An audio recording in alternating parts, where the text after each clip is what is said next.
Oh, good evening. It's Miss Snow speaking. It might be good afternoon or it might be good morning for you. But I'm here today to talk about the GCSE writing template. I've produced you a template to help you out to write essays in the exam that hopefully hits the AOs. I want you to include all of this in your essay in this order, and it's a bit of fun if you can do a practice one and send it to me. But include all of the below in your essay for fun. So write about being locked out of your house unexpectedly after coming home from school and your parents are away for the evening, at least in this instance for the evening. So you've come home, you hope to get into your house and you're locked out. How many times has that happened to you? It's happened to me really, really a lot. So I think it probably happened to you as well. Imagine if you were stuck there and you couldn't get in, and then your parents were due home and perhaps they couldn't get home till about 12 o'clock. So what happens next? It's a bit of an adventure, isn't it? Whatever happens if you're locked out. So what you need to do is it's a normal experience actually, and you can write about it from a perspective from your own experience, because that's often the best way of writing, from your own experience, not something fantastical, but just something slightly different from your ordinary experience. So the first thing you need to do is to perhaps put some repetition in it. For example, oh no, no, no, no, I'm locked out. Or use rhetorical questions in the introduction. For example, aloud I said to myself, how did I do this again? Or well, how did this happen? I've actually done a bit of a first paragraph for you. Freezing cold, bone cold, cold to the core, ice for a heart, I was locked out. Put again there. Sitting in the shed with my head in my hands, I went through all the options again. Aloud I said, could I phone my aunt? No, my phone was dead. It usually is dead, isn't it? Across the lawn, the garden furniture stood alone, abandoned and dismally crouched on the muddy grass. I stared at them, that's the garden furniture, chewing my lip thoughtfully, my mind racing, running through an imagined future where I slowly expired in our own tatty pine garden shed, gently leaving this world amongst the rusty company of the sad lawnmower dragged out just once a year by my reluctant father, and the array of chirpy, cheery, plastic, highly coloured shears, trowels and spades collected enthusiastically by my flower-loving mother. They both seemed a universe from me at this point. The pair had gone to London for the evening to see a show and have a delicious meal in some highly rated restaurant, so I knew I'd not expect to see them for hours. I sighed very loudly. No one would hear.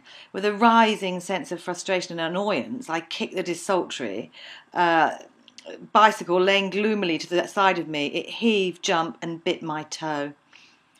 Then put a flashback in, because then you'll actually get extra marks for flashback. So flashback, last time this happened, it was high summer, a balmy comma, needs a comma there, a balmy comma, kind comma, July sun grinned down on me. And explain more about, obviously, what happened last time.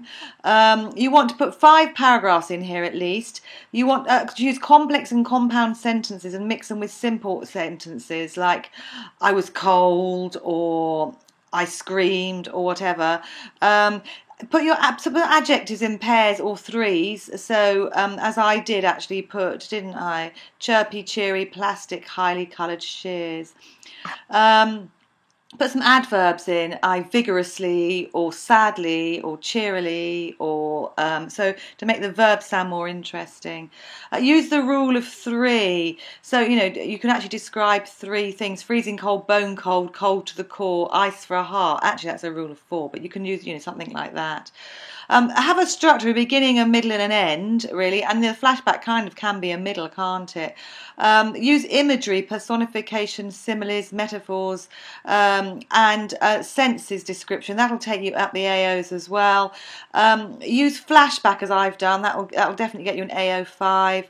And semicolons. Try and use the semicolons again. That'll take you up. Try and use alliteration.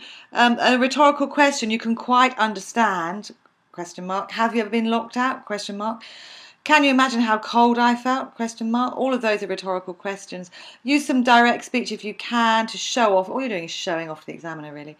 And use emotive language and exhibited, supposedly, eager and keen to learn, pride ourselves, excel, idle chatter, delighted, saddened, chastened. All of those words are emotive to get us interested.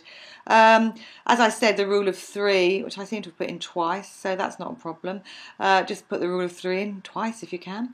Exaggeration, just exaggeration. I think I've done that, haven't I? They both seemed a universe from me. I mean, they're probably only 30 miles away.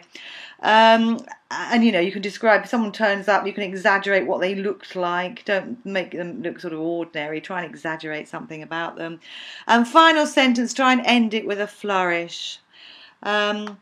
The second part of it, obviously, we're looking at the AOs. So if you actually do all of that, you should actually hit the AO5, communicate clearly, effectively and imaginatively, selecting and adapting tone, style and register for different forms, purposes and audiences. That's obviously to entertain at this point and to try and get ourselves in the position of, you know, sitting in the garden shed with whoever it is. You don't have to be in the garden shed when you write yours, obviously. You can be locked out anywhere. You can go down the road and go and see someone or whatever. Organise information and ideas using structure and grammatical features to support cohesion and coherence and cohesion of text. So you have to try and, you know, put lots of nice words in to try and link conjunctions and complex and compound sentences that are kind of more interesting than just I all the way through I. You try and sort of change the word order, basically. Think about the word order and try and use grammatical features to get your reader excited and not bored. If you don't know how to do it, go and read as many as you can on the internet or email me and I'll send you some examples, because only by reading are you going to actually know how to do this. AO6, candidates must use a range of vocabulary and sentence structures for clarity, purpose and effect with accurate spelling and punctuation.